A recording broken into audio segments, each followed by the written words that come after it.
Primera es que la interpretación es una función inherente a la labor de todo operador del derecho, es decir, inherente a la labor del operador de las normas jurídicas. Esa es una cita, si se dan cuenta, está entre comillas, una cita textual del Tribunal Constitucional. Como les indicaba en la primera sesión, en una sociedad democrática como la nuestra, el universo de intérpretes es bastante diverso. La interpretación no es propia solo de los jueces o de los magistrados del Poder Judicial, del magistrado del Tribunal Constitucional o del jurado, sino que todos hacemos una labor de interpretación.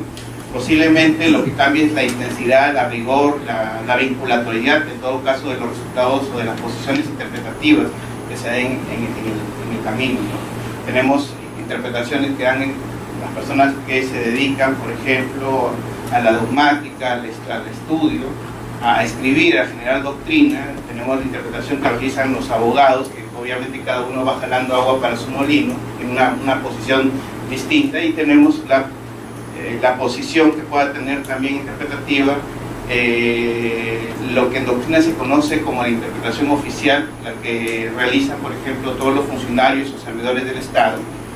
En doctrina también se reconoce lo que es la interpretación auténtica.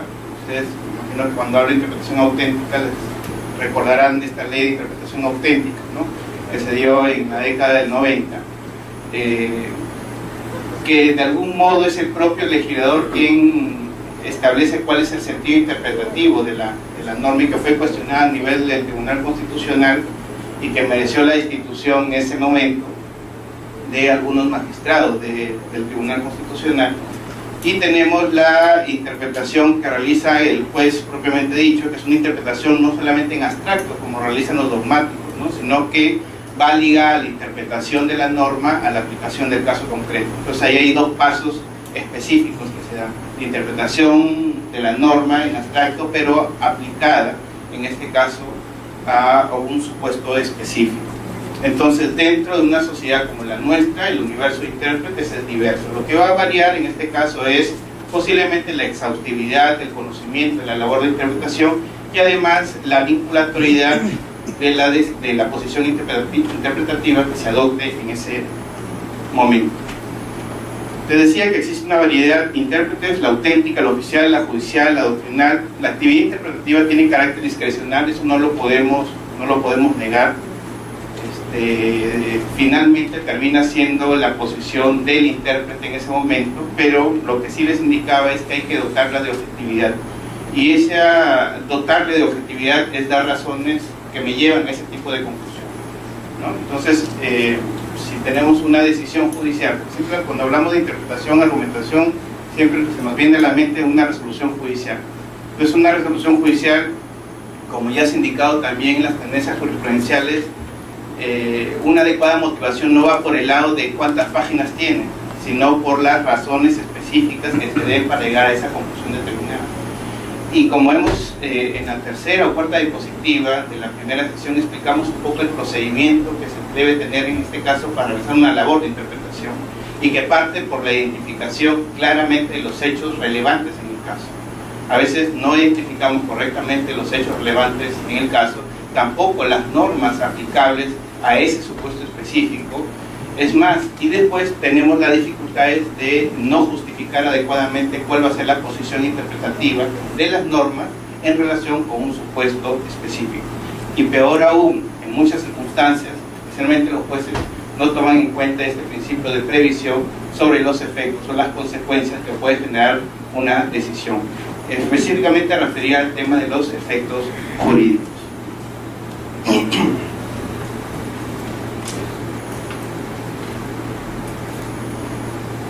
Cuando hablamos de interpretación, el objeto de interpretación son los textos o los enunciados normativos, y cuando hablamos de aplicación, hablamos de normas, que son el resultado justamente de la labor de interpretación. Los jueces, de algún modo, sean del Poder Judicial, del Tribunal Constitucional, el Jurado Nacional de Elecciones, del Fuero Militar, de algún modo siguen estos dos pasos elementales: la interpretación propiamente dicha y su aplicación a un supuesto concreto. Pero a veces se trata de ir de frente a la aplicación sin tener claridad sobre la interpretación de los textos o enunciados normativos. el punto de partida o la prioridad de los métodos está vinculada con la concepción que la interpretación tenga, que sobre la interpretación tenga el interno. Y ese es, también se los manifesté, o sea, hay abogados posiblemente que son bastante formalistas y que simplemente se quedan con la norma en concreto que tienen en mente. Por ejemplo, le pongo un ejemplo bastante fácil. Si ustedes revisan la Constitución, específicamente la regulación relacionada con los decretos legislativos, ustedes habrán leído que se requiere de ley autoritativa, que me digan qué materia y por qué periodo. Entonces, para que el Poder Ejecutivo emita decretos legislativos, si nos damos cuenta, de acuerdo al artículo de la Constitución, requiere de una ley autoritativa del Congreso. Si leemos de modo aislado esa norma, nos lleva a la conclusión de que no es posible la emisión de decretos legislativos si es que no existe una ley autoritativa del Congreso. Estamos revisando de algún modo la norma en forma aislada. Ahora, esa conclusión a la que arribo en una primera ejercicio de qué es lo que dice la norma, o ese enunciado normativo, perdón, ¿es correcto o incorrecto?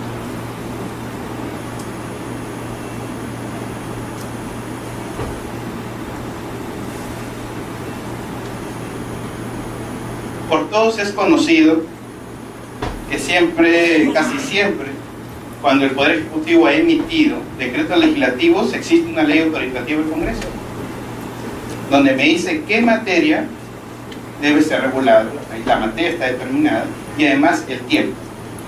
Es más, formalmente existe la posibilidad del control posterior de los decretos legislativos. Otra cosa es si eso se realiza en la práctica o no, eso es discutible, ¿ya? Pero eso es lo que dice la Constitución. Ahora, a partir de lo que dice la Constitución, ese artículo, perdón, de la Constitución, yo puedo llegar a la conclusión de que solo es posible emitir decretos legislativos cuando existe una autorización del Congreso formalizada a través de una ley autoritativa. Hay un artículo de la Constitución que establece, hay un artículo constitucional que establece que en caso de que el Congreso de la República al 30 de noviembre de un año no apruebe el proyecto de presupuesto presentado por el Poder Ejecutivo o un sustitutorio, entra en vigencia el proyecto remitido por el Poder Ejecutivo y esto se hace vía un decreto legislativo. No estoy seguro si son, quizás sean normas coincidentes en el nombre, pero en todo caso este sería un caso de un decreto legislativo que no requiere ley autoritativa porque la Constitución lo está autorizando mediante un artículo explícito. ¿Qué dicen? También existe otro caso. Cuando el Congreso no aprueba la cuenta general de la República, el Poder Ejecutivo lo puede emitir a través de un decreto legislativo. Como caso se dio en la cuenta del año 2010, a través de un decreto legislativo. Sí, es correcto. Pero si se dan cuenta, una lectura aislada del texto de la Constitución nos puede llevar a una conclusión errada. Es más, cuando nos han explicado en la universidad en qué consisten los decretos legislativos, siempre han incidido en la ley autoritativa. Yo no recuerdo específicamente el profesor de Derecho Constitucional que me haya explicado la posibilidad que exista de emitir decretos legislativos sin que exista ley autoritativa. Y los dos supuestos autorizados distintos a ello y que está en la propia Constitución son los dos ejemplos que han puesto sus compañeros, que está en el artículo 80 y 81 creo, de la propia Constitución. Las normas referentes al presupuesto público y a la cuenta general de la República. ¿Qué implica eso? Que cuando primero obviamente hemos identificado cuál es la situación concreta en materia de análisis. El segundo paso, recuerdan, identificar cuáles son las normas aplicables, las relevantes para el caso. Claro, yo de frente me voy a la parte donde dice decreto legislativo, requiere autorización del Congreso, materia determinada, plazo determinado. No hay otra posibilidad, no hay otra posibilidad. La Constitución dice eso. Tengo claro cuál es el panorama sobre las normas aplicables en el caso, las normas relevantes aplicables al caso, parece que no. Entonces hay dos excepciones, la prevista en el 80 y el 81. A eso iba con el tema del punto de partida. A veces nos quedamos con la norma en concreto, con el texto normativo en concreto, con el enunciado jurídico en concreto. Pero ahí también, o sea, la rigurosidad a lo que voy no solamente es en dar las razones, sino también en seguir este procedimiento, de tener todo el mapa completo. La rigurosidad va por ese lado, de identificar con claridad cuáles son los hechos, porque los hechos también se interpretan, ¿no? Me pueden dar 10 páginas de hechos, pero no esas 10 páginas sirven para identificar cuáles son los relevantes. Identificar el marco normativo aplicable, no es la norma en concreto que voy a aplicar, sino que otras normas están relacionadas con eso. Les ponía el ejemplo en la sesión anterior de la libertad de expresión. Cuando interpretábamos un poco, socializábamos cuál podría ser el contenido de la libertad de expresión. La interpretación de las normas sobre libertad de expresión, sobre el derecho fundamental a la libertad de expresión, pasa solamente por el artículo correspondiente que reconoce el derecho. No, pasa además por ¿qué cosa? Tener en cuenta que otras normas previstas en la propia Constitución están asociadas con la libertad de expresión. Y eso que estamos haciendo un ejercicio simple ahí, porque ahí también tenemos que relacionarlas con ¿qué? En la medida que es un derecho fundamental, con la cuarta disposición final de la Constitución, que me dice que cuando interprete los alcances o el contenido, en este caso, de los derechos previstos en la Constitución, deba tener en cuenta ¿qué cosa? Los tratados sobre derechos humanos, suscritos por el Perú, por lo menos la Convención Americana, el Pacto Internacional de Derechos Civiles y Políticos. Y a partir de ello también se ha derivado ya como una tendencia jurisprudencial uniforme, reiterada, que también son las decisiones, en este caso de la Corte Interamericana de Derechos Humanos.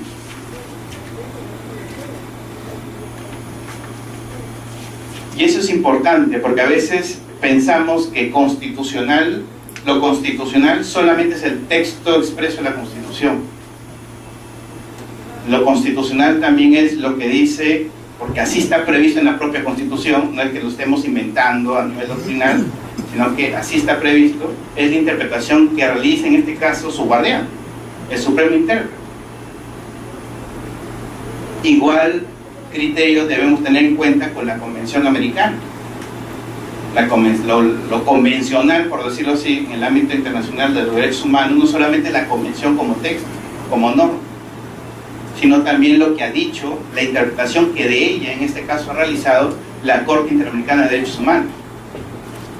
Eso sin perjuicio, ellos sin perjuicio de las críticas, de que hay decisiones que nos parecen, otras que no nos parecen, eso de algún modo queda salvado, o sea, podemos discutir. Hay muchas situaciones, muchas decisiones de la Corte, posiblemente del propio Tribunal Constitucional o del mismo Poder Judicial que no las compartimos. Pero dentro del sistema de fuentes es más o menos lo que se debe tener en cuenta.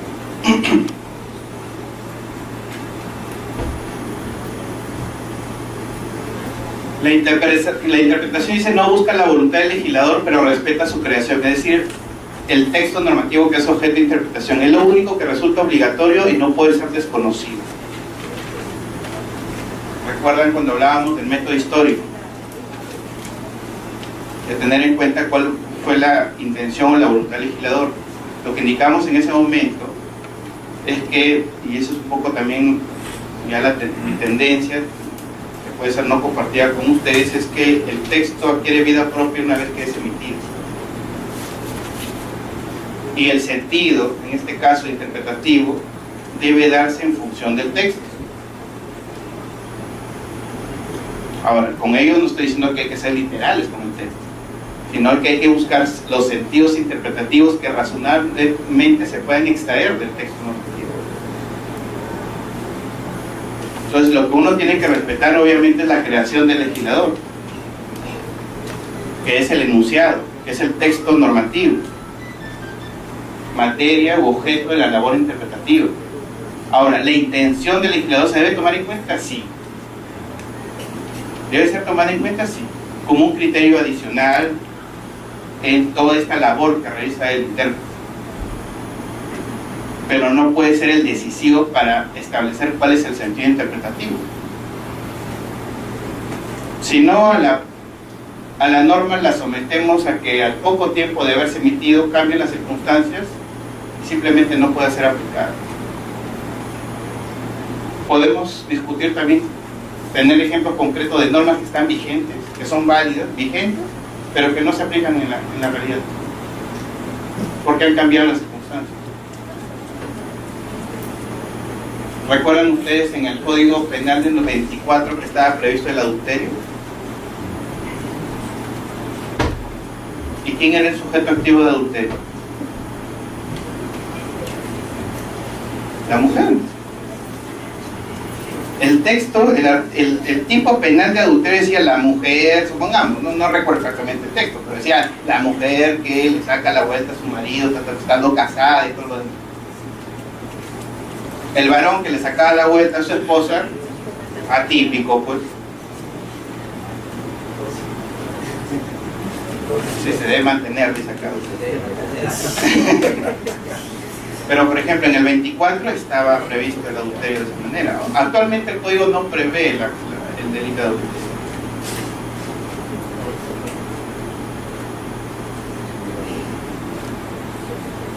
No hay jerarquía de métodos y los métodos pueden conducir a diferentes resultados.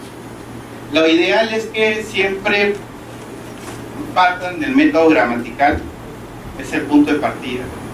Siempre es el inicio de la labor de interpretación, pero traten de complementarlas con otros métodos, a fin de fortalecer un poco la posición que tengan al respecto. No sé si tienen alguna pregunta sobre estas reflexiones finales. Bueno, siempre desde el comienzo dije que la discusión en este ámbito iba a ser a nombre de Alex Rueda. Pero lo que usted plantea, obviamente lo que afecta es el principio de legalidad, específicamente. Lo que uno observa en la práctica es que las municipalidades o cualquier entidad pública, cuando elaboran sus TUPAs, incorporan requisitos no previstos legalmente. Entonces, en cristiano el TUPA no es otra cosa que un resumen de lo que dicen las normas. O sea, una entidad pública no podría aprovechar la oportunidad cuando aprueba un TUPA para establecer algunos requisitos adicionales no previstos legalmente. Entonces, la incorporación de requisitos legales, requisitos a un procedimiento X, pongamos, recuerdo uno recientemente, estas licencias de funcionamiento, incorporaron 2 requisitos, afecta el principio de legalidad, ¿ya? Y normalmente esto se ha visto casi estas decisiones han sido cuestionadas vía contencioso administrativo. Recuerdo de una intervención en calidad de amicus en un procedimiento judicial, en un proceso contencioso administrativo donde se había afectado el principio de legalidad, ¿ya? Ahora, si hacemos una disquisición más académica, podemos decir, hay algunos autores, por ejemplo como el profesor Luis Castillo Córdoba, que indican que si uno logra establecer que una norma X es ilegal, en este caso por ende también es inconstitucional. Ustedes dirán, ¿por qué? Porque afecta el principio de jerarquía, en este caso de las normas, que está previsto en el artículo 51. El artículo 51 de la Constitución reconoce el principio de jerarquía de normas, ¿no?, desde la Constitución hacia abajo, y por ende, si establecemos con claridad que una norma infralegal contraviene la ley, también podemos sustentar que en este caso es inconstitucional, ¿no?, porque afecta el principio de jerarquía reconocido constitucionalmente en el artículo 51. Ahora, el cuestionamiento se podría hacer vía contencioso administrativo, ¿no?, y haciendo énfasis específicamente en lo que es el principio de legalidad. ¿Alguna otra pregunta?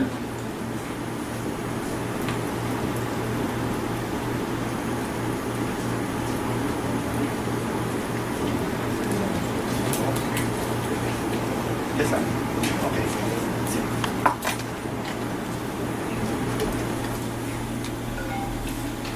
Les voy a presentar algunos supuestos concretos, no tanto para solucionarlos acá, sino más bien para generar un poco el debate, la discusión sobre las dificultades que acarrea la interpretación en realidad, ¿no? Para que vean la importancia y que no es tan fácil, y que a veces uno dice a ojo de buen cubero la norma dice tal cosa, pero que a veces no es así.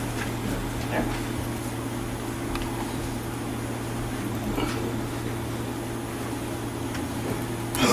Casos.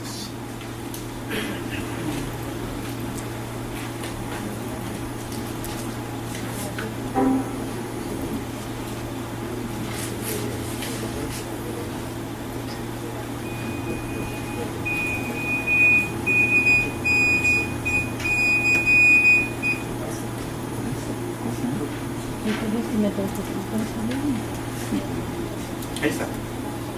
Ahí nomás lo abre mejor. No, pues del UCE no.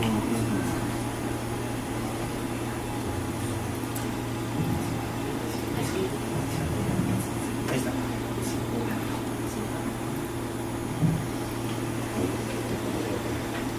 Así es. ¿Sí? Les he puesto una norma. Ese es el Código Penal. Dice el artículo 274.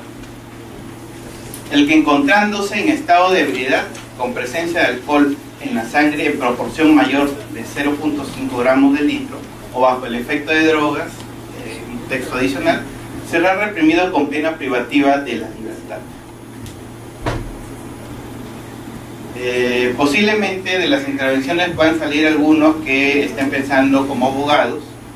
La interpretación, la posición que adopten es como abogados, buscando cómo es que trato de beneficiar a mi cliente.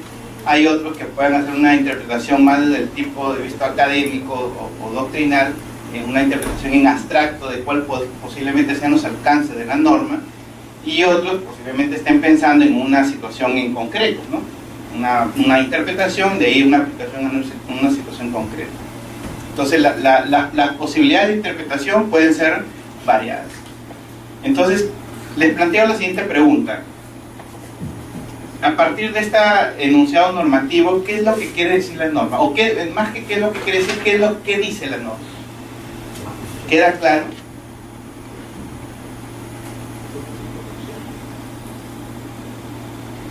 ¿Les queda claro a todos?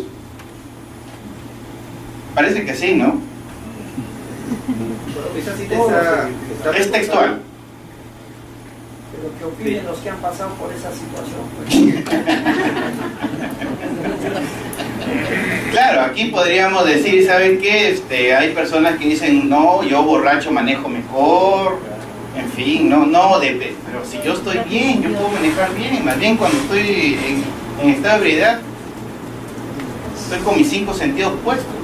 Pero ahí no está, en esa cita no está el verbo rector de conducir un vehículo. Claro, se fue, la apurado, ha sido ayer sí, falta conducir un vehículo en estado de ebriedad. No piensen que es adrede para que no entiendan la norma. Me olvidé de copiar.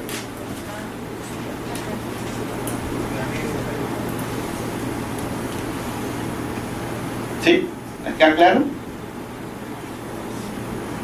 O sea, sería sancionado penalmente por conducir un vehículo con presencia de alcohol en la sangre en una proporción a 0.5 gramos de litro. ¿Sí? Me imagino una situación hipotética en la que una persona que está con esa cantidad de alcohol en la sangre o bajo el efecto de drogas es obligada por otra para conducir un vehículo. Ya. Y en esa conducción de vehículo es detenido y se encuentra en que tal como está, si es que no está definido una voluntad deliberada de conducir el vehículo encontrándose en ese estado, estaría penado, pero tenía una fuerza irresistible, o sea, no sé, o una presión psicológica o una pistola en la sien. Fue coaccionado, puede actuar en calidad de no sé, pues alguien me instigó a que conduzca el vehículo en estado de ebriedad. Yo lo podría incluso agravar un poquito más. ¿Ya? Les planteo lo siguiente. Una disposición semejante o similar está en el Código Nacional de Tránsito. Similar.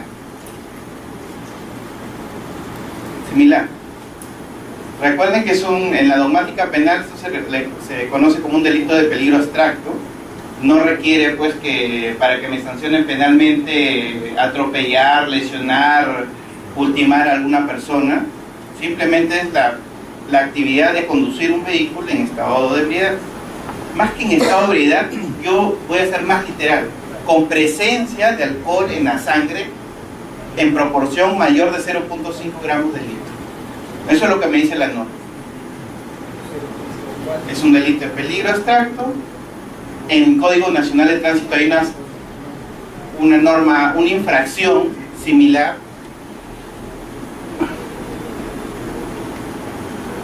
¿Qué pasa si ustedes como abogados le dicen, pero en todo caso, ¿qué hago para diferenciar la infracción de tránsito, que está prevista en el Código Nacional de Tránsito, de la infracción penal?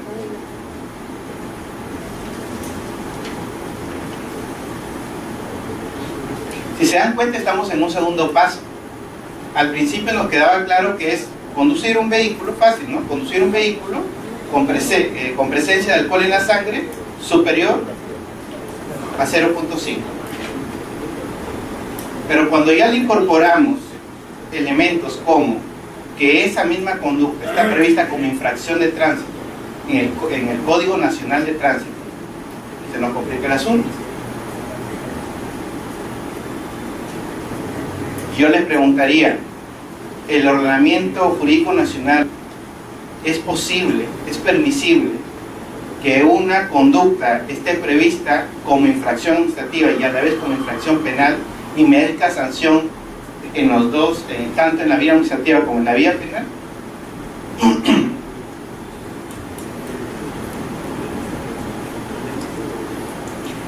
Les complico más el asunto, ¿ya? ¿Qué pasa si yo soy, ya me detienen, me hacen la prueba, supero el 0.5, tomado pues una caja, ¿no? Pero creo que 0.5, una vez un profesor de reglas de tránsito dijo que era un vaso de cerveza, algo así, ¿no? Sí, sacó la proporción con tal que llegó a un vaso de cerveza. Y les complico el asunto indicando lo siguiente: yo soy un sujeto inimputable. Yo estaba conduciendo en estado de ebriedad, no estaba en mis 5 sentidos. Soy un sujeto inimputable. Y de repente alego una causa de exclusión de la culpabilidad que está prevista en el Código Penal.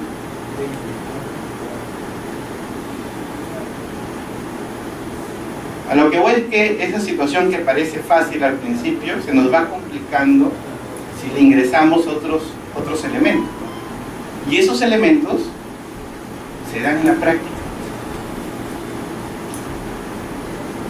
La posibilidad, en este caso, de que la defensa alegue un supuesto, supongamos, de ausencia de culpabilidad, va a estar. La posibilidad de que la defensa diga, ¿sabe qué? Usted, yo ya fui sancionado por esa infracción en sede administrativa, es más, ya pagué la multa, y usted me quiere sancionar en la vía penal por lo mismo, por conducir en estado de ebriedad. No me puede sancionar 2 veces por lo mismo, yo podría alegar. Y si eso fuese cierto, ¿cómo es que diferenciamos?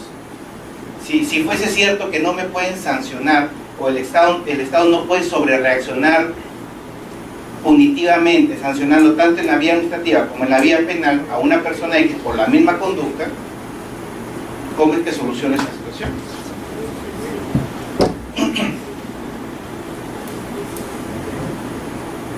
Cada uno va a tener puntos de partida distintos. Una lluvia de ideas, unas 2 intervenciones más.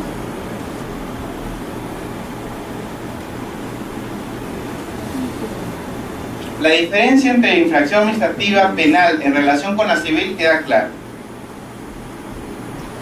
Claro, pero se complica un poco cuando estamos ante una infracción administrativa respecto a una responsabilidad penal.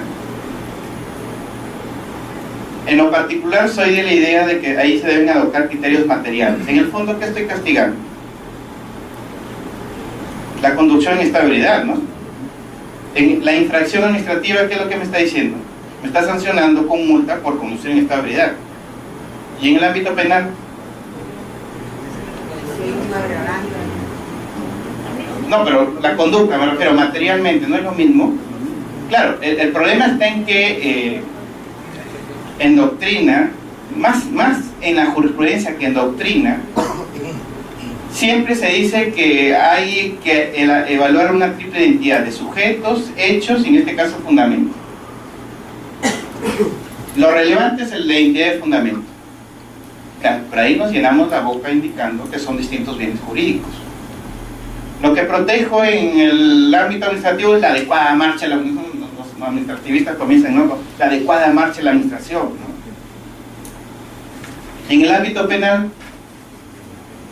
¿cuál es el bien jurídico protegido?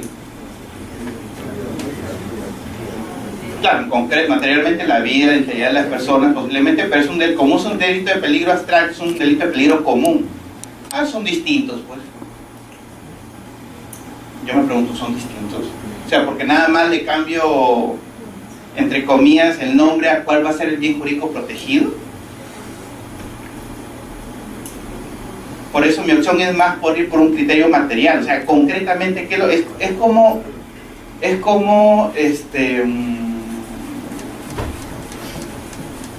un agente penitenciario que dentro de un día normal de visitas al establecimiento penitenciario deja ingresar drogas, supongamos. A este señor se le va a iniciar un proceso penal, ¿por qué?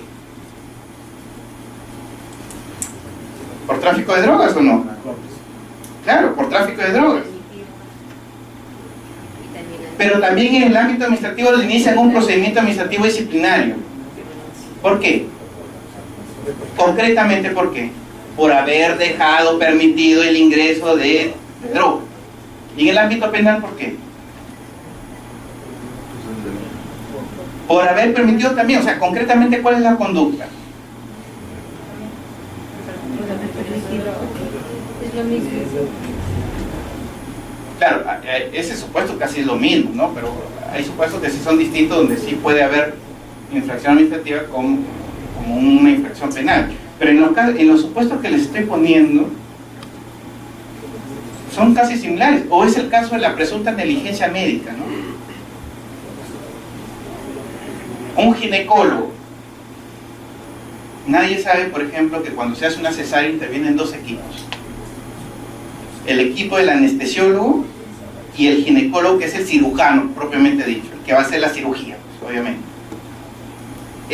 Para que el cirujano, el ginecólogo, ingrese a hacer la cesárea, el anestesiólogo tiene que pasarle estable a la paciente.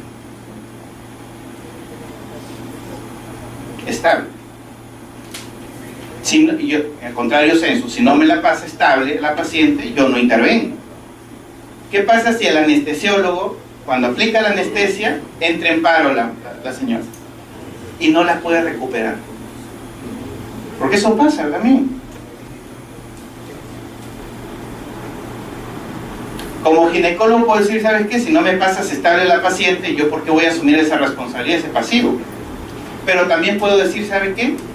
Ya veo que no puedes restablecer a la paciente, pero hay la posibilidad de salvar en este caso, al concebido. Una, puedo decir, no intervengo porque no me pasas estable a la paciente, y la otra posibilidad es, ¿sabes qué? Pásamela, salvo al niño, hago la cesárea de inmediato. Lamentablemente la madre murió, pero el niño o niña vivió. Hacia afuera, negligencia médica ¿de quién? ¿Del anestesiólogo? No. A quien mire es el ginecólogo, pero no saben que el ginecólogo hizo bien, porque puede ser que hayan muerto los dos, si es que se negaba, en este caso, a hacer la cesárea porque no le pasaban la paciente estable. Ante esa situación, ¿qué sucede? Los familiares denuncian negligencia médica. En este caso se va a iniciar toda una investigación penal, supongamos. ¿Por qué? Por homicidio culposo. Y si no murió, pues lesiones culposas graves, no sé, no interesa la calificación jurídica, pero se inicia una investigación de tipo penal. Pero en el ámbito administrativo también le inician una investigación al médico. Es más, el ámbito administrativo avanza más rápido que el ámbito penal. La sanción administrativa es la que se impone más rápido. Avanza el procedimiento con más celeridad. En los tres supuestos que les estoy comentando, materialmente no estamos hablando de la misma conducta.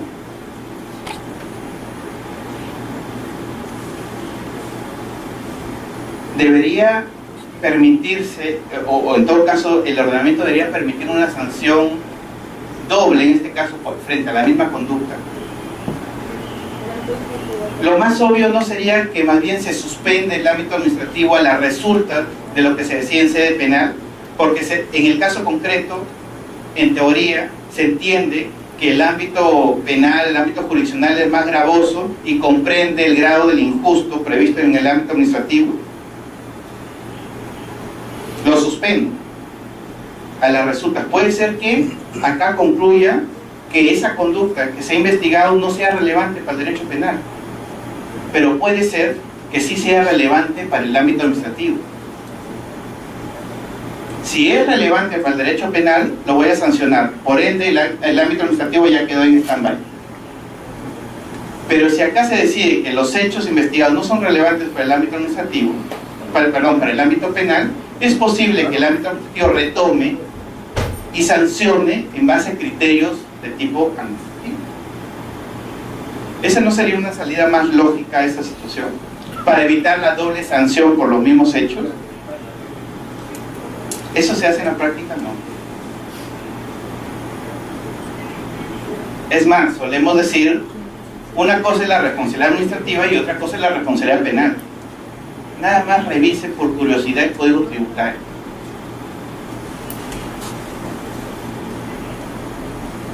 ¿No? Te sanciono desde el ámbito tributario y todavía ponen sin perjuicio todas las responsabilidades, ¿no? Hasta médica creo que ponen, ¿no? Civil, penal, etc. Vean la ley, ¿cómo se llama? La ley que regula todo el procedimiento de concursar. ¿Cómo se llama? Ley del procedimiento concursal. Tiene un nombre específico. Ya, ahí también se prevé situaciones de esta naturaleza. El problema es que en nuestro país, en esta materia, todavía estamos en pañales. En la práctica, al médico, al agente del INPE, y en este caso al que condujo un vehículo en estado de ebriedad, se le sanciona en el ámbito administrativo y además sigue el procedimiento en el ámbito penal. En los tres. Pero materialmente estamos ante la misma conducta. Materialmente estoy hablando.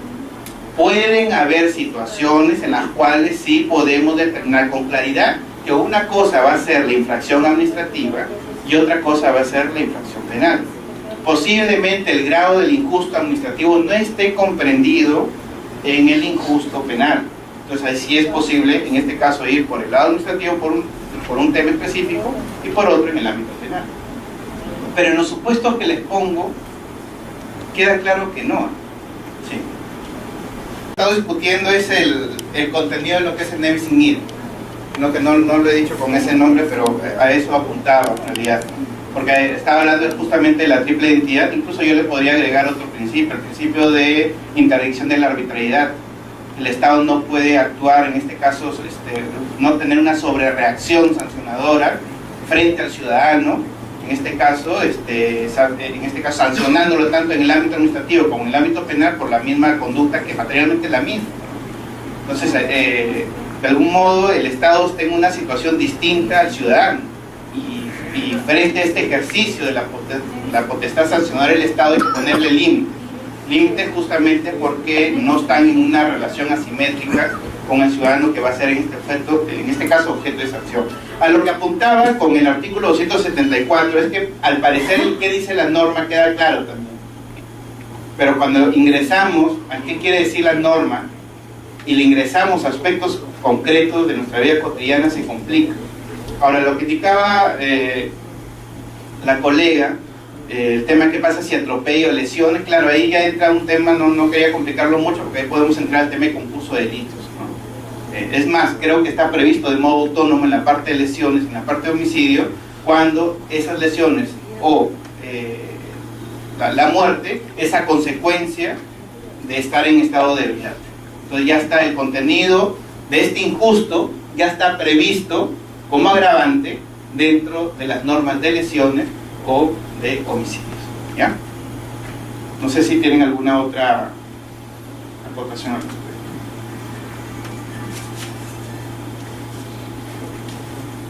Lean con cuidado, les invito a leer con cuidado estos dos no sobre aborto. El primero es el aborto terapéutico y el segundo es el aborto eugenésico, que están previstos en el Código Penal.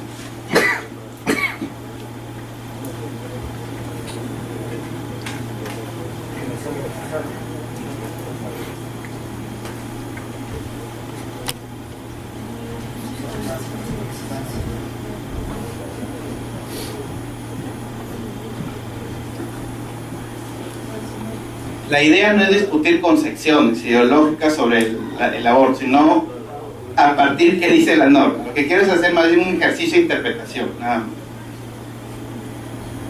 Si no, no salimos toda la mañana.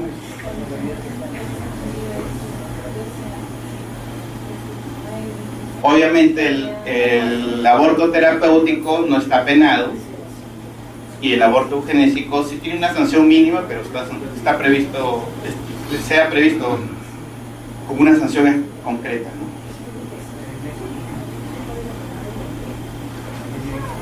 En las dos, lo que quiero saber es si en las dos normas queda claro el qué dice la norma. En los dos enunciados normativos. ¿Queda claro qué dice la norma?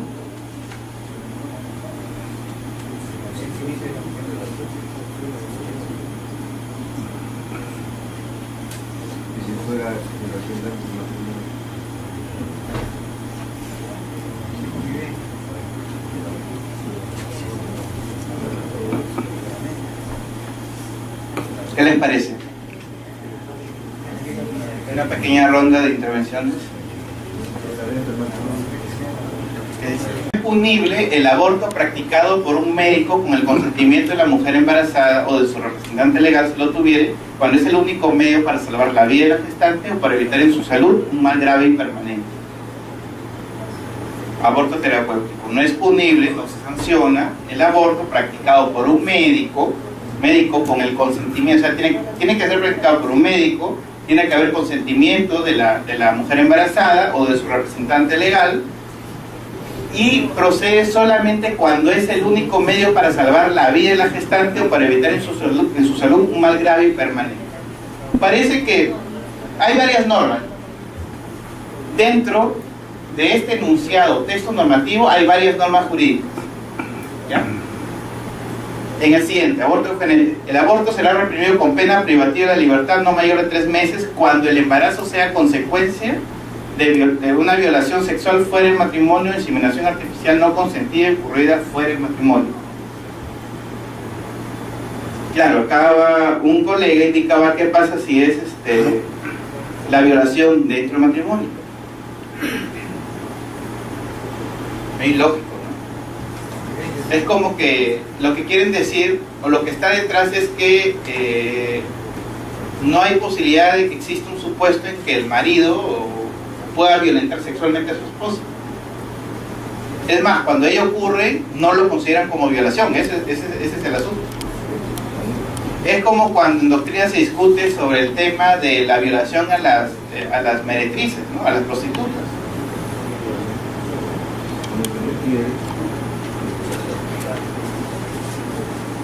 ¿Es posible que una mujer sea víctima de violencia sexual por parte de su marido? Sí.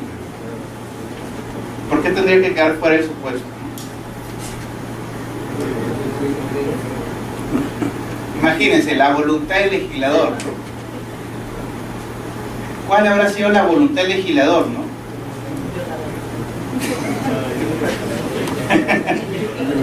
Un hombre casado que violenta sexualmente a su esposa.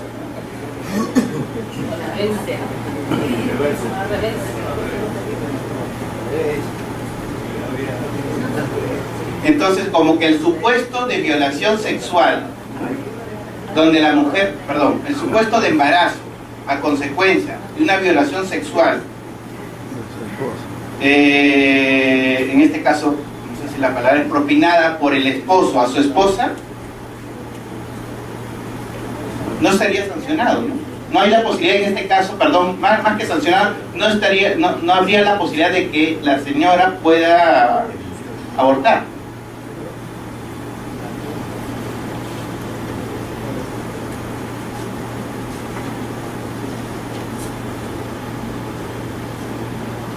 Es decir, la mujer víctima de violencia sexual puede abortar, dentro del matrimonio puede abortar, pero podría ser pasible una sanción por 3 meses. Sí, y ahí va a plantear un supuesto. Dos cosas, una sobre el artículo 120 y el otro sobre el anterior. Sobre el 120, corríjame si me equivoco, pero sí hay otros artículos del Código Penal vigente en el que se establece el delito de violación al margen del parentesco legal que pueda tener el victimario y la víctima. Entonces, de pronto, históricamente, y este es otro criterio, sabemos que estos artículos del Código Penal tienen una data larga, o sea, es de un periodo anterior en el que no se había previsto esta modificación, no se había previsto esta situación en que un violador y su víctima pudiera ocurrir esta situación en nuestro matrimonio. Entonces hay una asistematicidad por sucesivas modificaciones del Código Penal, y este es el artículo que requiere modificación para sistematizarlo con el otro, el de violación sexual en forma general.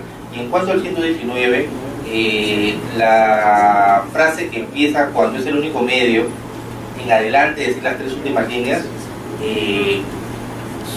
atienden ya no a consideraciones que pueden ser determinables legalmente, sino de un punto de vista médico, de un punto de vista científico, o al menos que se aspire a hacerlo. Y entonces, necesariamente, este pedazo de norma, que es el Código Penal, requiere ser complementado para su interpretación adecuada con una norma de otro tipo que atienda esos supuestos científicos en el cual se considera que es el único medio para salvar la vida de la gestante, o el concepto de mal grave y permanente ocasionado a una mujer por un aborto, o perdón, por no hacerse el aborto.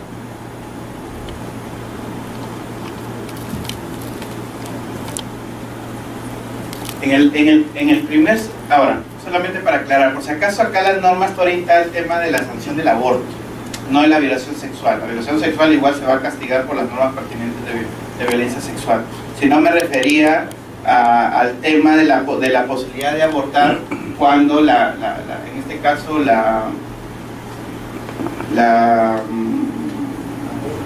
el embarazo es como consecuencia de la violación producida en este caso por el esposo. Me refería solamente al contexto del aborto. La violación igual se va a castigar por las normas correspondientes a los delitos contra la libertad sexual.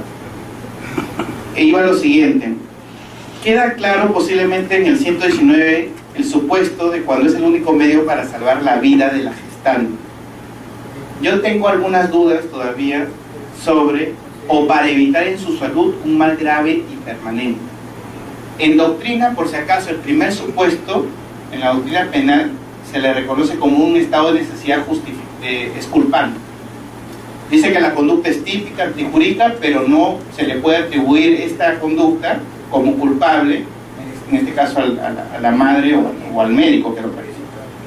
Eso es desde el punto de vista penal. Como encontramos en realidad vida con vida. Los dos bienes jurídicos protegidos es vida de la madre y vida del que está por nacer. Entonces es un estado de necesidad exculpante. Los dos bienes jurídicos son del mismo nivel, ¿ya? No es libertad de la libertad de la mujer versus vida del que está por nacer, ¿ya? Sin embargo, para aquellas que son víctimas de violencia sexual, la posibilidad de abortar, aunque con una sanción mínima, estaría prevista en el 120. Yo me pregunto, y porque también he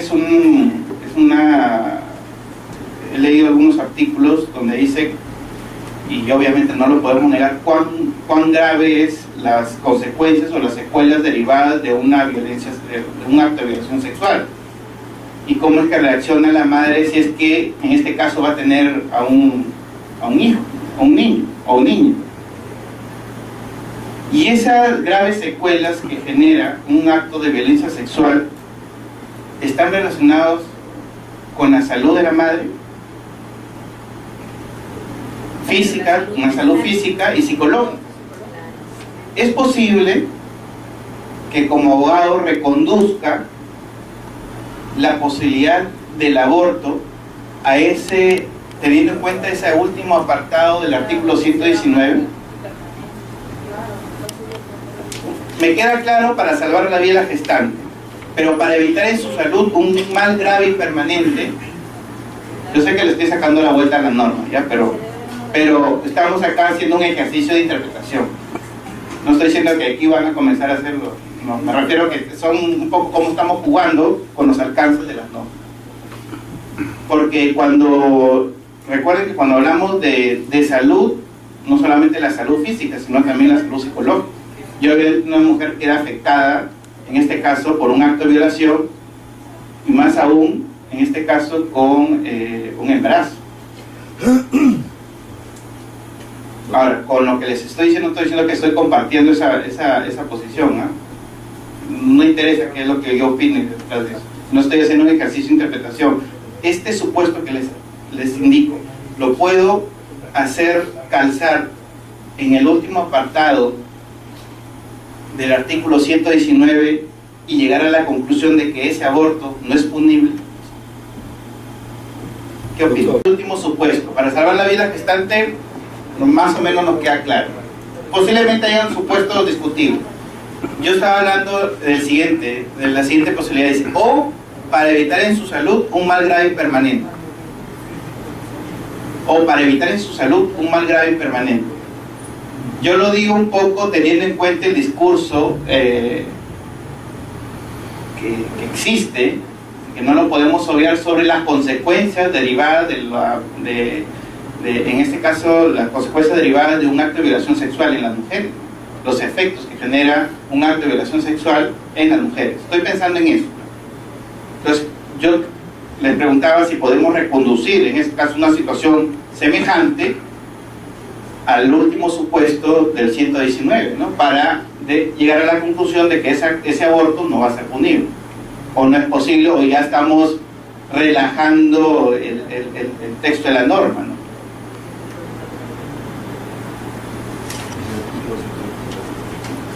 ¿Nadie más se anima?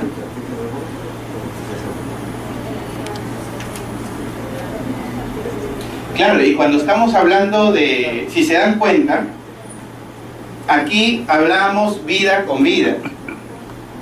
En el otro posiblemente estamos hablando libertad, por un lado de la mujer, estamos hablando de salud física o mental de la mujer, y en el otro lado estamos hablando de vida. Si se dan cuenta, los bienes jurídicos, objeto de protección o de discusión, son distintos. En el primer supuesto es vida con vida, y en el segundo estamos hablando de libertad de las mujeres de decidir, la salud física o mental de las mujeres, y en el otro lado encontramos el derecho a la vida del que está por nacer.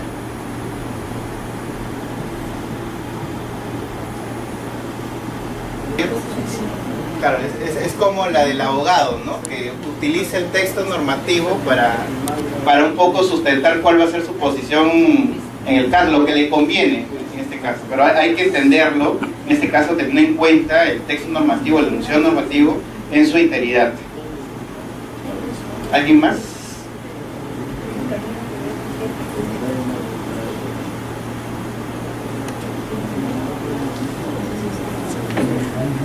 podría darse el caso de que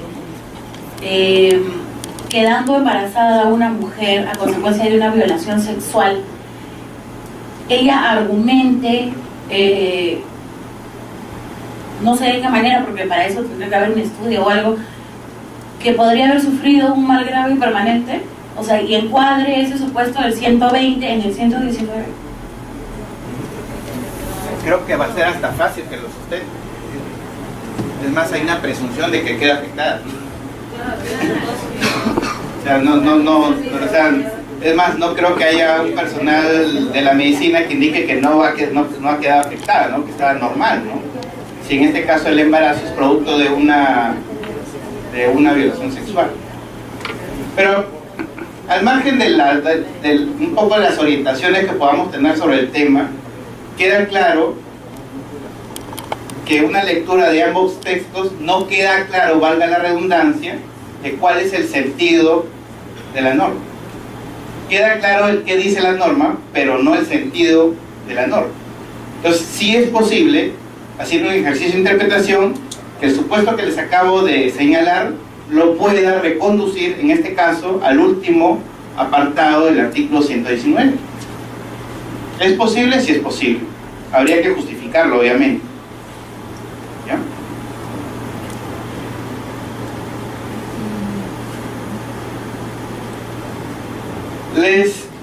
Este caso tiene que ver con en la primera sesión les comenté sobre una sección de falta de legitimidad para obrar que se dedujo en un proceso de inconstitucionalidad contra el defensor del pueblo actual, que obviamente no es titular, es encargado.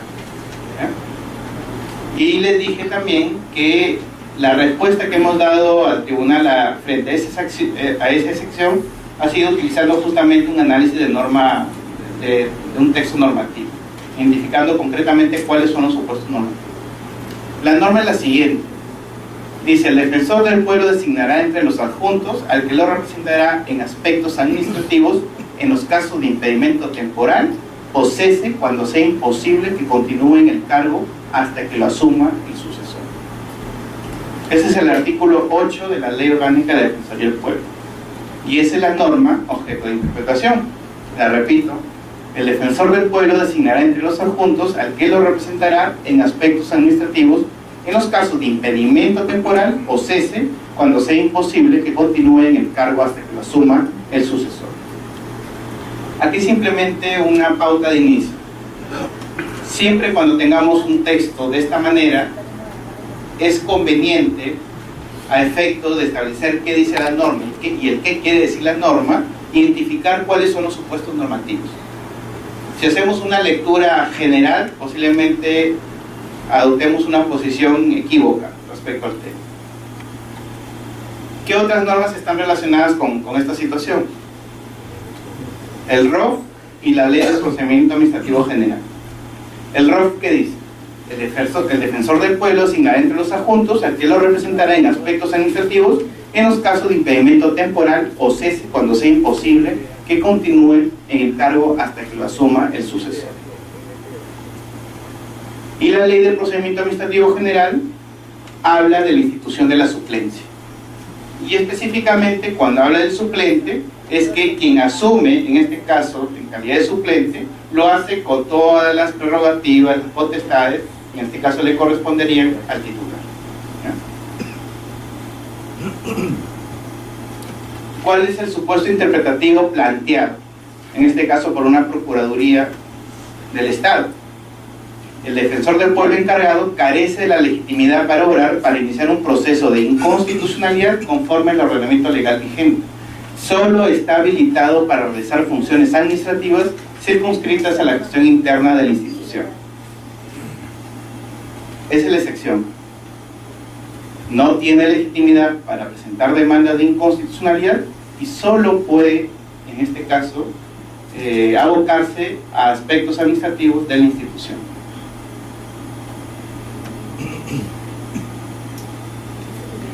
Les comento algo. El actual defensor del pueblo encargado es titular de una plaza, o sea, está el defensor del pueblo titular, le viene el siguiente que es el primer adjunto. Su plaza titular es del primer adjunto.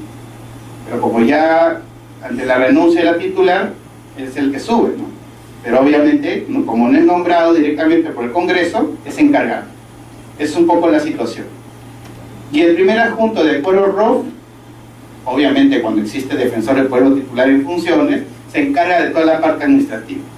Entonces, la interpretación de la Procuraduría es que este primer adjunto titular, cuando asume el cargo de defensor del pueblo encargado, solamente puede dedicarse a aspectos administrativos de la institución. Por ende, no puede presentar demandas de amparo, habeas corpus o una demanda de inconstitucionalidad.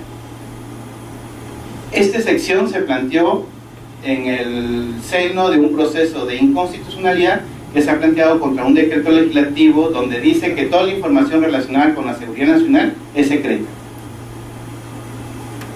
Entonces, el argumento, un medio técnico de defensa planteado por la Procuraduría de Derecho Constitucional, es que no tendría legitimidad para obrar y por ende para presentar una demanda de esta naturaleza. ¿Qué opinan al respecto? Regresemos a la norma primigenia. ¿Qué les parece?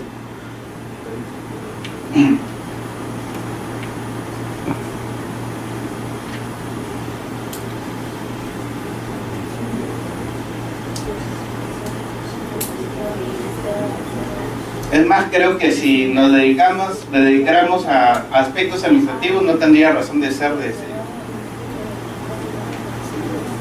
Porque más bien la razón de ser es presentar, supongamos, en determinados casos, es ejercer en este caso nuestros prerrogativos que trascienden el ámbito administrativo y en algunos casos concretos presentar demandas constitucionales, ¿no?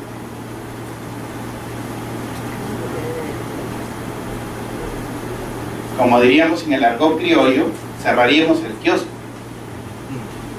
¿no? ¿Cómo es que ha interpretado el procurador? El procurador ha leído la norma de la siguiente manera: el defensor del pueblo asignará entre los adjuntos al que lo representará en aspectos administrativos en los casos, o sea, directo, en los casos de impedimento temporal o cese cuando sea imposible que continúe en el cargo hasta que lo asuma el sucesor. O sea, directo. Designar entre los adjuntos al que lo representará en aspectos administrativos, o sea, lo va a representar en aspectos administrativos. ¿En qué casos? En los casos de impedimento temporal o cese cuando sea imposible que continúe en el cargo. Esa es un poco la lectura del procurador. Por eso es que llega a la conclusión de que no puede presentar demandas de inconstitucionalidad, porque la presentación, la legitimidad para presentar una demanda de inconstitucionalidad corresponde en este caso al defensor del pueblo. Esa es un poco la ratio que está detrás de la posición interpretativa del procurador. Ahora, lo que yo les pido a ustedes en un ejercicio es si esa forma de entender la norma la consideramos correcta, razonable en todo caso, o posiblemente ustedes consideran que así se desprende, pues y eso es lo que dice la norma.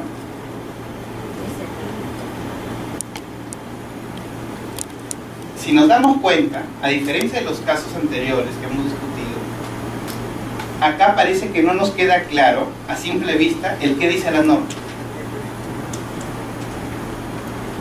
En los casos anteriores nos quedaba claro el qué dice la norma, pero no nos quedaba claro el qué quiere decir la norma. Acá estamos más atrás, todavía un paso más atrás, de acuerdo a lo que está sosteniendo la Procuraduría. No nos queda claro en un principio qué dice la norma. ¿Y qué nos ayudará a comprender el qué dice la norma? Identificar cuáles son los supuestos normativos previstos en ese texto normativo, en ese texto legislativo. O sea, cuáles son las normas jurídicas que están previstas en este texto legislativo. Esa forma de entender planteada por la Procuraduría en esta sección, ¿ustedes la consideran razonable o consideran que está bien por lo que está diciendo? O posiblemente digan que no.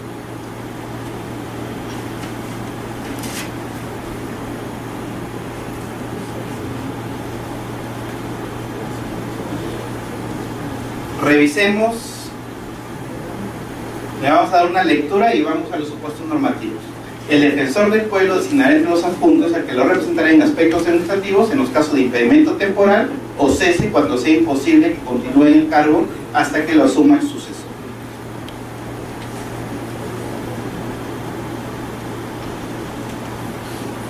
Ahí están los supuestos normativos previstos en la norma que les acabo de mencionar. La norma que les acabo de mencionar, el artículo 8 de la ley orgánica, prevé 3 supuestos normativos. Cuando me refiero a 3 supuestos normativos, son las 3 normas que se extraen en este caso de ese texto legislativo.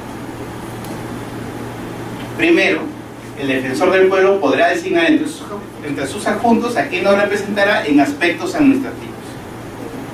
Eso es cierto. Este supuesto se encuentra determinado en el ROF de la Defensoría, que establece que el primer adjunto es la máxima autoridad de la institución. ¿Cuándo ocurre eso? Cuando el defensor o defensora del pueblo titular está en funciones, pues. Porque no tiene sentido que exista otro defensor del pueblo que haga las mismas funciones que el defensor del pueblo titular, ¿o no? Un primer supuesto es que puede designar entre sus adjuntos a quien lo representará en aspectos administrativos. ¿Quién lo va a representar en aspectos administrativos? Al defensor del pueblo titular que está ejerciendo el cargo, el primer adjunto. El segundo supuesto, el defensor del pueblo podrá designar entre sus adjuntos a quien asumirá el cargo en caso de impedimento temporal. ¿Qué pasa si se va de viaje? El defensor o defensora se va de viaje, pues una semana, se va a un congreso o una reunión de la Federación Iberoamericana del Ombudsman, o se va a otro país o se va al interior del país. ¿Eso es un impedimento temporal para el ejercicio del cargo? Sí. ¿Quién lo asume? Porque se va de vacaciones. O licencia, descanso médico, ¿no? Se enfermó. Impedimento temporal. Ello ocurre por motivos de salud, viaje fuera del país, en presentación. ¿Ahí qué pasa? Él designa, ¿a quién ha designado? Al primer adjunto. O puede designar a otro adjunto, puede ser. Asume la posición de quién? Del defensor o defensor del pueblo titular, con las mismas prerrogativas que le corresponden, mientras dure su ausencia. Pero administrativamente no. No. Es que cuando uno asume las prerrogativas, asume el cargo, asume con todas las funciones. Durante el periodo, nada más. Una vez que regrese el titular, simplemente regresa a su función. En este caso no necesariamente asume el primer adjunto. Puede asumir otro. Lo designa quién, el propio titular. La titular o el titular, dependiendo.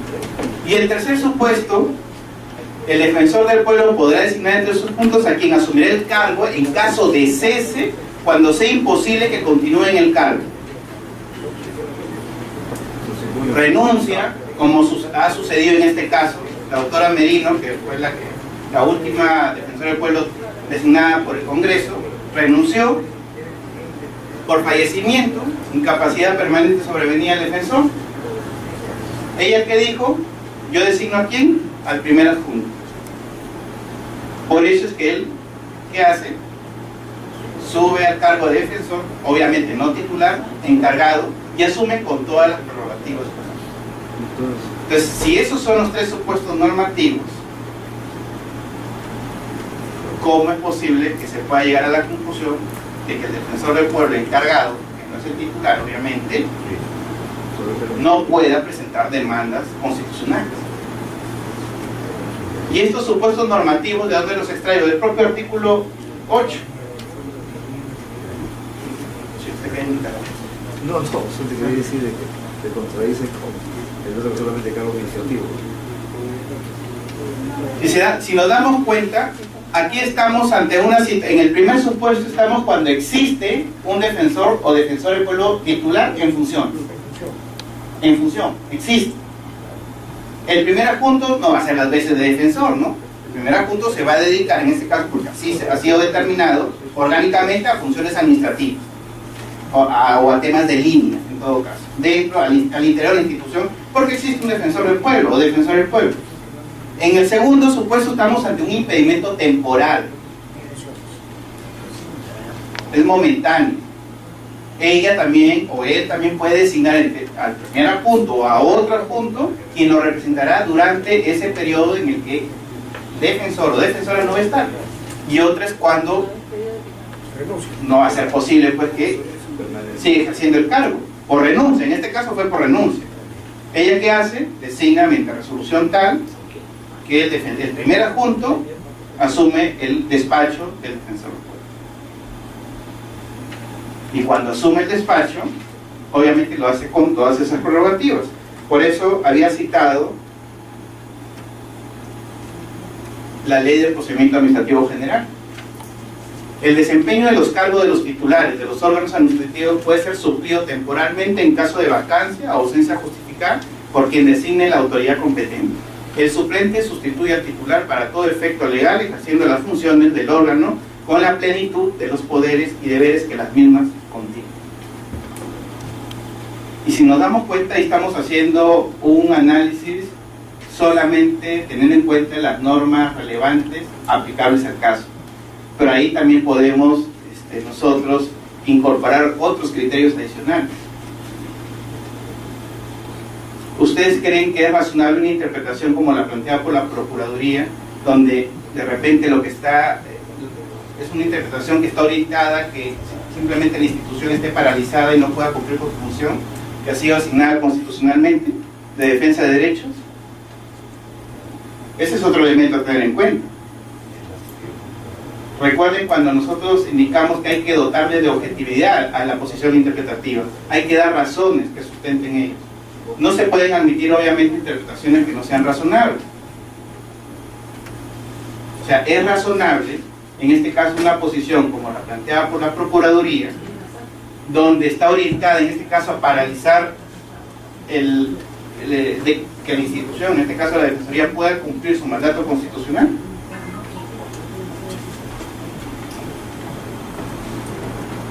Estoy de acuerdo con usted en la interpretación teleológica, finalista, que es lo que ha motivado el comentario de lo último que ha dicho, pero retrocedo un momento y trato de encontrarle razones, siendo abogado del diablo, de repente, encontrarle razones al argumento contrario, el de la Procuraduría. Y lo que encuentro es que este artículo 8 tiene una puntuación deficiente, y es la puntuación deficiente la que hace que se pueda jalar la interpretación a lo que la Procuraduría está afirmando. O sea, la Procuraduría, entiendo que no afirma que la Defensoría del Pueblo, que el Defensor del Pueblo esté impedido de delegar a un adjunto temas legales. No creo que diga eso, sino que lo que creo que dice es que el artículo 8 se refiere básicamente a los aspectos administrativos. O sea, todo el artículo 8 se refiere a la delegación de facultades a un adjunto en aspectos administrativos, en los dos supuestos que está a continuación, no 3 sino 2, según esta interpretación de la Procuraduría, que son el impedimento temporal y el cese. Lo que facilita o lo que motiva esa lectura eficiente es esa coma que está después de la palabra adjuntos, que no tiene ninguna razón de ser.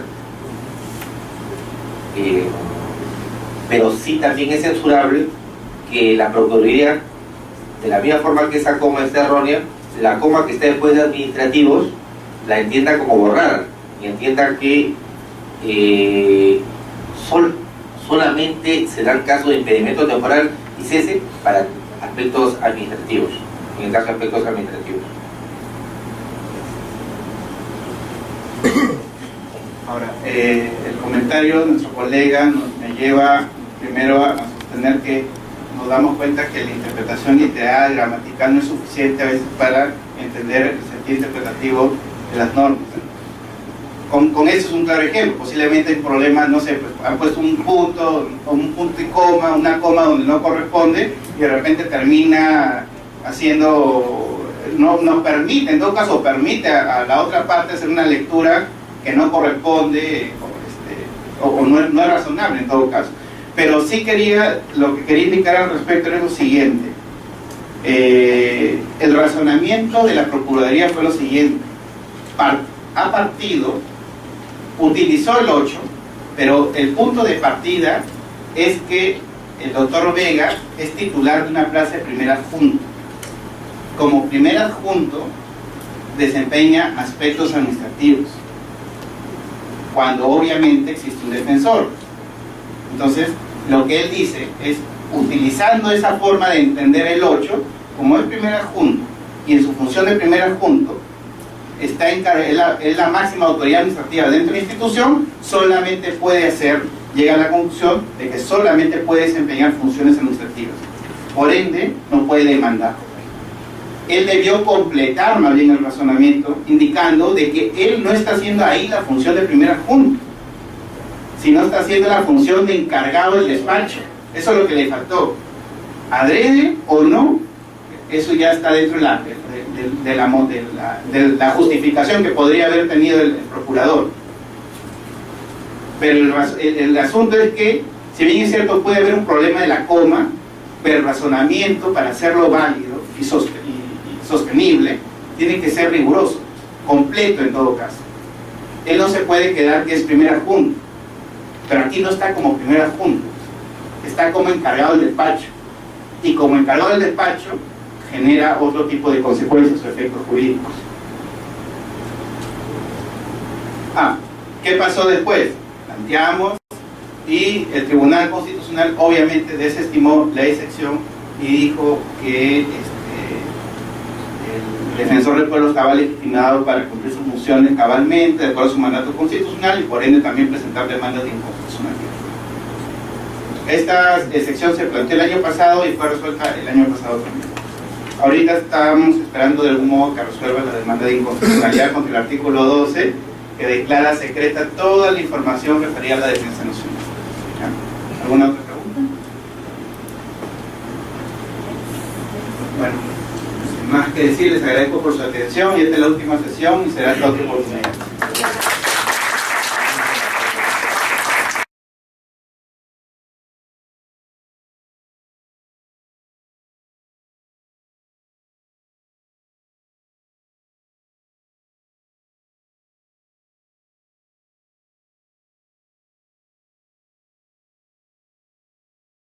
La primera es que la interpretación es una función inherente a la labor de todo operador del derecho, es decir, inherente a la labor del operador de las normas jurídicas. Esa es una cita, si se dan cuenta, está entre comillas, una cita textual del Tribunal Constitucional. Como les indicaba en la primera sesión, en una sociedad democrática como la nuestra, el universo de intérpretes es bastante diverso.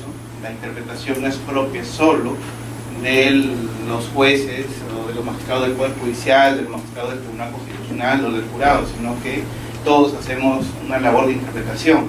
Posiblemente lo que cambia es la intensidad, la rigor, la vinculatoriedad, en todo caso, de los resultados o de las posiciones interpretativas que se den en el camino, ¿no? Tenemos interpretaciones que dan las personas que se dedican, por ejemplo, a la dogmática, al estudio, a escribir, a generar doctrina. Tenemos la interpretación que realizan los abogados, que obviamente cada uno va jalando agua para su molino, en una posición distinta, y tenemos la posición que pueda tener también interpretativa, lo que en doctrina se conoce como la interpretación oficial, la que realizan, por ejemplo, todos los funcionarios o servidores del Estado.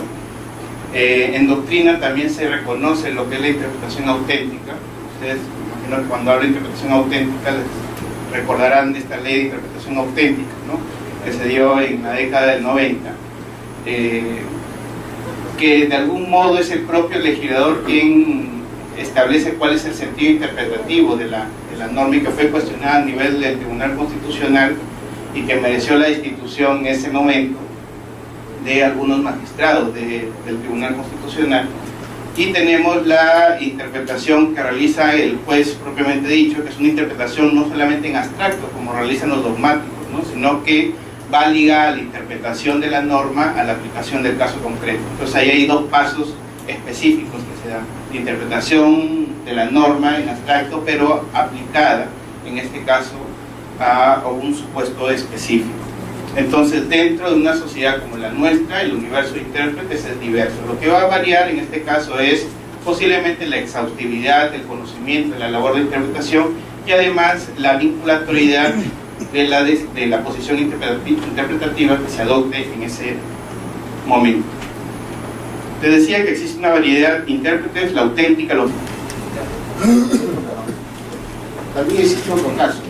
Cuando el Congreso no aprueba la cuenta general de la República, el Poder Ejecutivo lo puede emitir a través de un decreto legislativo. Como caso se dio en la cuenta del año 2010, a través de un decreto legislativo. Sí, es correcto.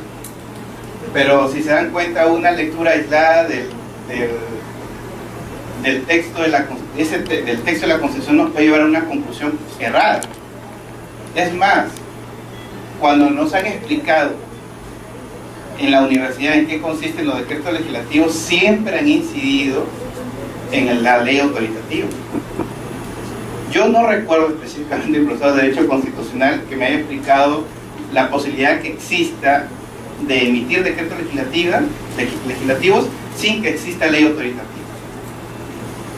Y los dos supuestos autorizados distintos a ello y que está en la propia Constitución son los dos ejemplos que han puesto sus compañeros, que está en el artículo 80 y 81 creo, de la propia Constitución. Las normas referentes al presupuesto público y a la cuenta general de la República. ¿Qué implica eso? Que cuando primero obviamente hemos identificado cuál es la situación concreta en materia de análisis.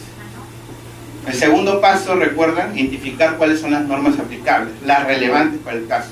Claro, yo de frente me voy a la parte donde dice decreto legislativo, requiere autorización del Congreso, materia determinada, plazo determinado. No hay otra posibilidad, no hay otra posibilidad. La Constitución dice eso. Tengo claro cuál es el panorama sobre las normas aplicables en el caso, las normas relevantes aplicables al caso, parece que no. Entonces hay dos excepciones, la prevista en el 80 y el 81. A eso iba con el tema del punto de partida. A veces nos quedamos con la norma en concreto, con el texto normativo en concreto, con el enunciado jurídico en concreto. Pero ahí también, o sea, la rigurosidad a lo que voy no solamente es en dar las razones, sino también en seguir este procedimiento, de tener todo el mapa completo. La rigurosidad va por ese lado, de identificar con claridad cuáles son los hechos, porque los hechos también se interpretan, ¿no? Me pueden dar 10 páginas de hechos, pero no esas 10 páginas sirven para identificar cuáles son los relevantes. La judicial, la doctrinal, la actividad interpretativa tiene carácter discrecional, eso no lo podemos negar.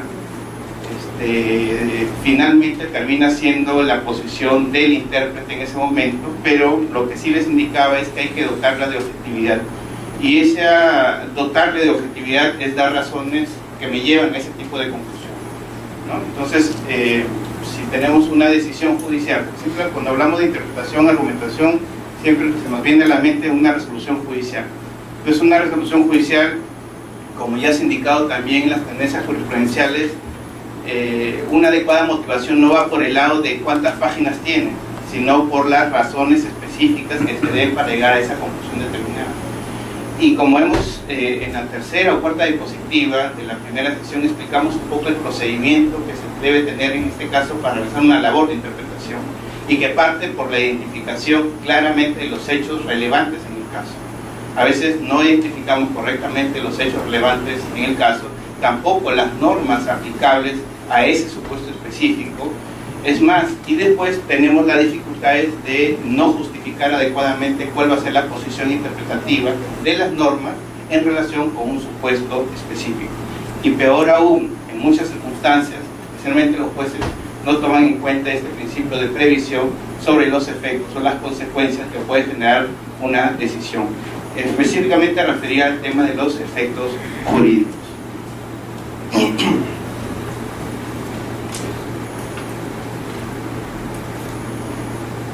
Cuando hablamos de interpretación, el objeto de interpretación son los textos o los enunciados normativos poco y cuando hablamos de aplicación, hablamos de normas, que son el resultado justamente de la labor de interpretación. Los jueces, de algún modo, sean del Poder Judicial, del Tribunal Constitucional, el Jurado Nacional de Elecciones, el Fuero Militar, de algún modo siguen estos dos pasos elementales: la interpretación propiamente dicha y su aplicación a un supuesto concreto. Pero a veces se trata de ir de frente a la aplicación sin tener claridad sobre la interpretación de los textos o enunciados normativos. El punto de partida o la prioridad de los métodos está vinculada con la concepción que la interpretación tenga, que sobre la interpretación tenga el intérprete. Y ese es, también se los manifesté, o sea, hay abogados posiblemente que son bastante formalistas y que simplemente se quedan con la norma en concreto que tienen en mente. Por ejemplo, les pongo un ejemplo bastante fácil. Si ustedes revisan la Constitución, específicamente la regulación relacionada con los decretos legislativos, ustedes habrán leído que se requiere de ley autoritativa, que me digan qué materia y por qué periodo. Entonces, para que el Poder Ejecutivo emita decretos legislativos, si nos damos cuenta, de acuerdo al artículo de la Constitución, requiere de una ley autoritativa del Congreso. Si leemos de modo aislado esa norma, nos lleva a la conclusión de que no es posible la emisión de decretos legislativos si es que no existe una ley autoritativa del Congreso. Estamos revisando de algún modo la norma en forma aislada. Ahora, esa conclusión a la que arribo en una primera ejercicio de qué es lo que dice la norma, o ese enunciado normativo, perdón, ¿es correcto o incorrecto?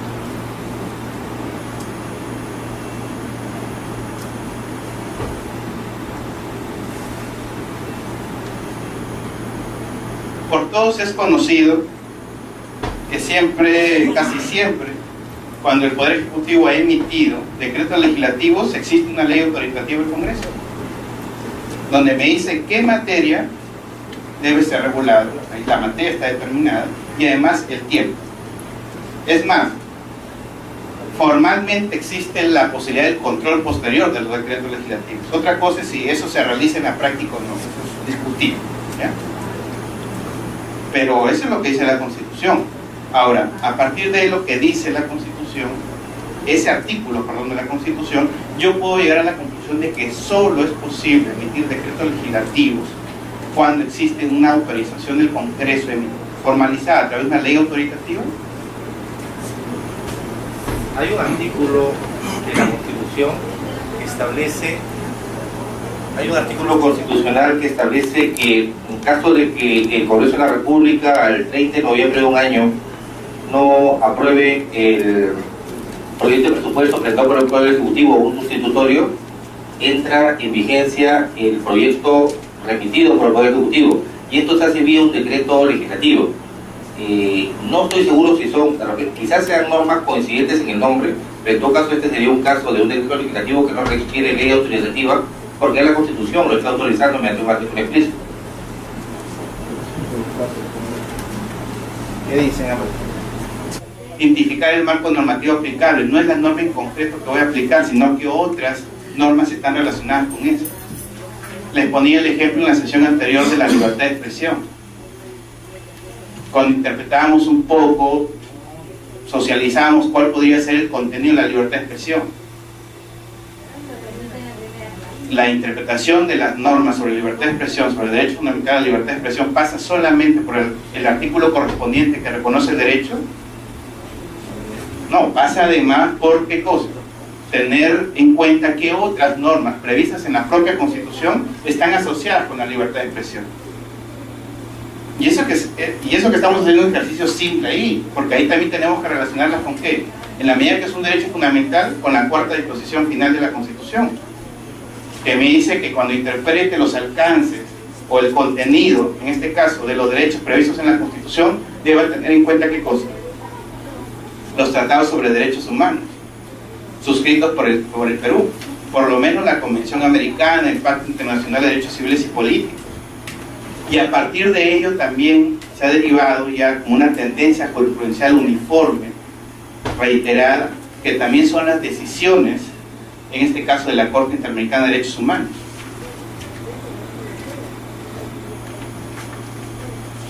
Y eso es importante porque a veces pensamos que lo constitucional solamente es el texto expreso de la Constitución. Lo constitucional también es lo que dice, porque así está previsto en la propia Constitución, no es que lo estemos inventando a nivel doctrinal, sino que así está previsto, es la interpretación que realiza en este caso su guardián, el Supremo Intérprete. Igual criterio debemos tener en cuenta con la Convención Americana. Lo convencional, por decirlo así, en el ámbito internacional de los derechos humanos, no solamente la convención como texto, como norma, sino también lo que ha dicho, la interpretación que de ella, en este caso, ha realizado la Corte Interamericana de Derechos Humanos. Eso sin perjuicio, ellos sin perjuicio de las críticas, de que hay decisiones que nos parecen, otras que no nos parecen, eso de algún modo queda salvado. O sea, podemos discutir, hay muchas situaciones, muchas decisiones de la Corte, posiblemente del propio Tribunal Constitucional o del mismo Poder Judicial que no las compartimos. Pero dentro del sistema de fuentes es más o menos lo que se debe tener en cuenta.